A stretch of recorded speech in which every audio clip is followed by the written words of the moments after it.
দেশজুড়ে সংকট সমস্যা, তা থেকে উত্তরণের চ্যালেঞ্জ আর সম্ভাবনার কথা তুলে ধরতে চলছে ডিবিসি এক্সপ্রেস। বিশেষ আয়োজনে মতামত থাকছে সাধারণ মানুষ থেকে নীতি নির্ধারকদের। ডিবিসি এক্সপ্রেস আজ সারাদিন আছে রাজধানীর উত্তরায়। ডিবিসি নিউজের বিশেষ আয়োজন সিএসআরএম ডিবিসি এক্সপ্রেস আর সারাদিন থাকবো রাজধানীর উত্তরায়। সেখানে তুলে ধরার চেষ্টা করবো সাধারণ মানুষের যে সমস্যা, সেই সমস্যাগুলো কি কি রয়েছে সেসব বিষয়। স্বাগত আপনাদেরকে ডিবিসি এক্সপ্রেসে। আপনাকে একটু যেতে চাই, রাজধানীর উত্তরায় মডেল থানা বলা হয় এবং কি সবকিছুই ভালো, তারপরেও এখানে লুকিয়ে আছে সমস্যা। বিশেষ করে ফুটপাত দখল থেকে শুরু করে রাস্তাঘাটের বেহাল দশা রয়েছে এখনো কিছু কিছু জায়গায়। কি কি গুরুত্বপূর্ণ আর মনে হচ্ছে আপনার?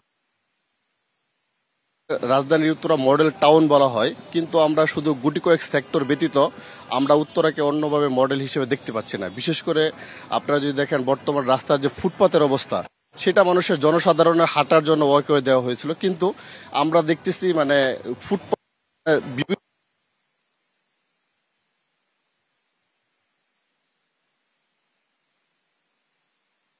দ্বিতীয়ত হলো আমাদের সবচেয়ে বড় এখন বর্তমান যে সংখ্যার বিষয়গুলো হচ্ছে ছিনতাই। মডেল টাউনের মধ্যেও আমরা আপনারা দেখবেন হাউস বিল্ডিং আব্দুল্লাহপুরে মানে প্রশাসন নির্মূল করে, তাহলে আমরা মডেল টাউন এই বিষয়গুলো যদি মানে প্রশাসন নির্মূল করে, সেই সাথে আমাদের মডেল টাউনের সেক্টর ভিত্তিক আমাদের যে আশপাশের জায়গাগুলো আছে, মডেল টাউনের সেক্টর ভিত্তিক আমাদের যে আশপাশের জায়গাগুলো আছে প্রত্যেকটা জায়গায় রাস্তাঘাটের বেহাল দশা। সেই কারণ মানে সেই জায়গা থেকে আমাদের স্থানীয় সরকার যারা দায়িত্বে আছে তারা অবশ্যই এটাকে যদি গুরুত্বের সাথে দায়িত্ব নেয়, তাহলে আমরা মনে হয় যে এই মডেল টাউনটা যে আমরা মডেল টাউনের যে পূর্ণ বসবাসযোগ্যটা সেটা আমরা বহন করতে পারবো আর কি।